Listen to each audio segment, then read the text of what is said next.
po tayo sa face-to-face ng third year old. Nagre-reklamo po sila dahil naka daw po ang brief nila. Andito si Carla Dominguez. Tangin na yung brief ko eh. Nung mahala, ninakaw ko eh.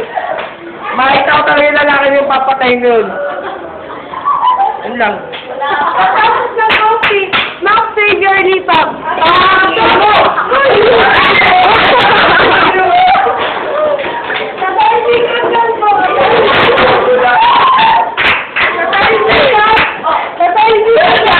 Sabi mo, tatapin mo yung kopi. Ang matalo ko tatapin ko yun. Ito ha!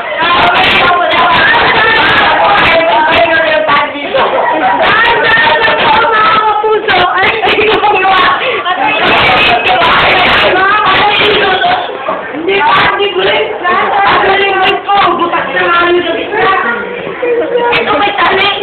O, ba't sinayin mo? Pinayin ako ba ng maalan?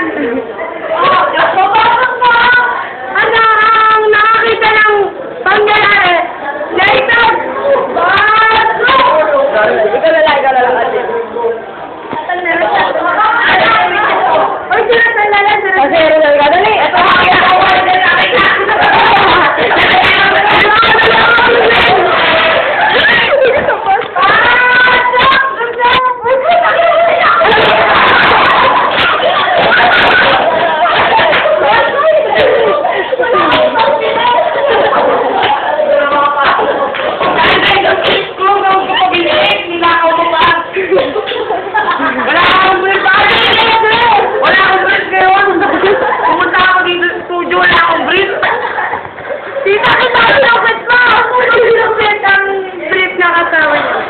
Yung pangalan namin sa Laceris, nagulat niya ako eh. Butas na yun, pinag-interest ang mukha.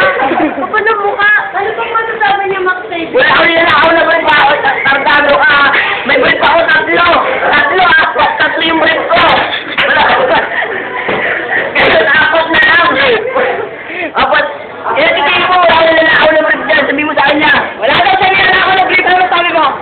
Paano nangyari yun? Regalo pa sa akin na nanay yun. Sige pa yan. Ikaw, Pupunta naman po tayo sa Trio. ikaw tayo. Dili tayo kaya. Po natin, si Lucky. Ayan mga kapatid, nasa na nga ba ang brief ni Carlo? Totoo nga bang kinuha ito ni Xavier? O, tama na. Sige, lumipat naman tayo. Lumipat ako sa ano? Lumipat naman tayo kay Dinte. Dapat kasi, manghiram ka na lang, hindi yung nagnanakaw pa. Ayun na. Lumipat naman po tayo kay Payate. Huwag niyo na po sana gawin yon. Bumili na po kayo sa SM ng brief.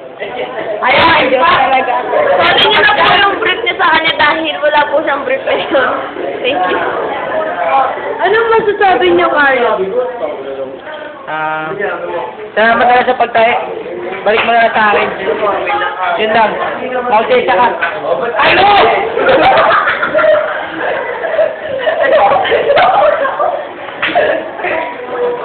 Yan na po ang nagtatapos ang ating